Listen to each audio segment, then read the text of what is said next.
4 August সকাল 9:30 বাজে চাষারা গোল চত্বর থেকে ছাত্রলীগের লোকজনরা আমাকে তুলে নিয়ে যায়। প্রায় 20-25 জনের লোকজন মতো ছিল। তো সেখানে হচ্ছে আমাকে তুলে নিয়ে গিয়ে তুলারাম কলেজের ওইদিকে কলেজ রোড ছিল, কলেজ রোডের গলিতে হচ্ছে মেবি আজমির ওসমানের বাড়ির নিচে আমাকে ওখানে একটা অফিস ছিল, সেই অফিসে নিয়ে যায়। ট্রেনে হিসেবে আমাকে মারতে মারতে নিয়ে যায়। আশেপাশে অনেক মানুষজন ছিল কিন্তু কেউ সামনে আসে নাই আটকানোর জন্য। তো তারা ওইখানে আমাকে মারধর করে আমার ফোন টোন সব কিছু নিয়ে যায়। তারপর সে অফিসে নিয়ে যাওয়ার পর প্রত্যেকটা মানুষ হচ্ছে অনেক বাজে বাজে ভাবে কথাবার্তা বলছে, অনেক বাজে গালিগালাজ করছে, আমার ফ্যামিলি নিয়ে অনেক কথাবার্তা বলছে। এমনও কথা বলছে যে আন্দোলন করো, আন্দোলন একদম ভরে দিব, এইসব বাজে কথাও শুনতে হয়েছে। তো ওইখান থেকেও হচ্ছে পরে লাস্ট মুহূর্তে হচ্ছে সবাইকে বের করে দেয়। 2 জন ছিল, 2 জন মিলে পরে হচ্ছে আমাকে ধর্ষণ করে।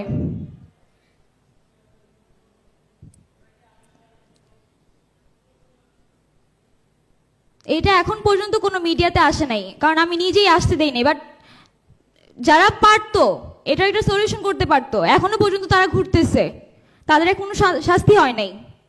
সার্জিস ভাই থেকে শুরু করে উমামা ফাতেমা আপু, নুসরত তাবাসসুম সবাই জানে। উমামা ফাতেমাকে যখন আমি জানাই তখন বলে কি ও আচ্ছা তোমার সাথে না অনেক খারাপ হয়েছে, আচ্ছা দেখবো না বিষয়টা, শেষ। এইখানেই মানে ক্লোজ করে দিছি টপিক। নুসরত তাবাসসুম আপুকে জানাই, উনি আমাকে বলে তুই আমাকে হোয়াটসঅ্যাপে নক দিস। টিএসসি ক্যাফেটেরিয়াতে আমি তার পাশের টেবিলে বসা, তাকে হোয়াটসঅ্যাপে নক করি, সে হোয়াটসঅ্যাপে মেসেজগুলো সিন করে কিন্তু কোনো রিপ্লাই করে না। আর সার্জিস ভাই একদম প্রথম থেকে বিষয়টা জানতো, সে নিজে দায়িত্ব নিছে পার্সোনালি, উনি এই বিষয়টা দেখবে, প্রশাসনের সাথে কথা বলে তাদেরকে শাস্তির আওতায় আনার চেষ্টা করবে। সে আমাকে প্রতিনিয়ত বলতে কি যে তুমি আমাকে হোয়াটসঅ্যাপে নক করো, আমি ভুলে যাই, অনেক কাজে থাকি তো, ব্যস্ত থাকি, তুমি আমাকে মনে করিয়ে দিও। আমি প্রতিদিন তাকে হোয়াটসঅ্যাপে নক করতাম, ভাই আমার বিষয়টা কি দেখছেন, কিছু করছেন। সে হঠাৎ করে হচ্ছে প্রায় 1 মাস পর আমাকে মেসেজের রিপ্লাই দিল, প্রত্যেকদিন মেসেজ সিন করে, কোনো রিপ্লাই নাই।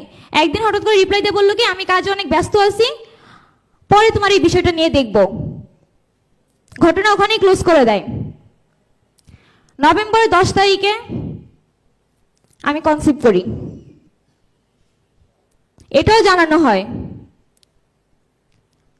যেদিন সকালবেলা ভোরবেলায় আমি টেস্ট করি তখন হচ্ছে 5:30 বাজে ভোর। আমি মোমোকে জানাই ঘটনাটা, শামসুনার হলের মোমো হচ্ছে সকাল 6টা বাজে আমাকে নিয়ে হচ্ছে ধানমন্ডি লেকে যায়, গিয়ে বসে অনেকক্ষণ কথাবার্তা বলে আমাকে সময় দেয়, অনেক কিছু বুঝায়, অনেক সাপোর্ট দিছে মেন্টালি। 12টা বাজে আমাকে বাসায় দিয়ে যায়। বাসায় দিয়ে যাওয়ার পর সে হচ্ছে গিয়ে সার্জিস ভাইয়ের সাথে কথাবার্তা বলছে। তার আগের দিন রাত থেকেই হচ্ছে আমার সন্দেহ হইতেছিল, দেখে হচ্ছে আমি সার্জিস ভাইয়ের সাথে যোগাযোগ করার ট্রাই করি। ইভেন কি ওনার মামা শুভম মামা, ওনার সাথেও কন্ট্যাক্ট করছি। শুভম মামাকে বলছি যে আপনি একটু ভাইয়ের সাথে কথা বলাই দিয়েন। তো যাই হোক, সেদিন 12টা বাজে আমি বাসায় যাওয়ার পরে সার্জিস ভাই আমাকে ফোন দেয়। ফোন দিয়ে বলে মাহি তোমাকে আমি একটা নাম্বার দিচ্ছি, একটা নাম দিচ্ছি, তুমি এই ম্যামের কাছে যাও, উনি পপুলার ডক্টর, ওনার কাছে যাও, কি কি করা লাগবে উনি তোমাকে বলে দিবে। এতটুকুই বলছে, আর কিচ্ছু বলে নাই। তখন আমি হচ্ছে আজিমপুরে একটা বাসা নিয়েছিলাম, আমার সাথে আমার রুমমেটও ছিল, ওরা আমাকে যথেষ্ট সাপোর্ট করছে। আর এই ঘটনাটা আস্তে আস্তে পরে হচ্ছে টিএসসির এমন কেউ নাই যে জানে না, ঢাকা ইউনিভার্সিটির এমন কেউ নাই যে জানে না, আমার প্রাইভেট ইউনিভার্সিটির অনেক মেয়েরা জানে। আমি রিমিয়াপুর কথা বলি, আমাদের নির্বাহী সদস্য, উনিও বিষয়টা জানে। উনি শুধু বলছে কি হ্যাঁ আমি বিষয়টা দেখতেছি, দেখি কি করা যায়, কিন্তু এখন পর্যন্ত কোনো কিছুই করতে পারে নাই। আপনারা দেখছেন সালিহিন নিউজ টিভি, চ্যানেলটি সাবস্ক্রাইব করে সঙ্গে থাকুন।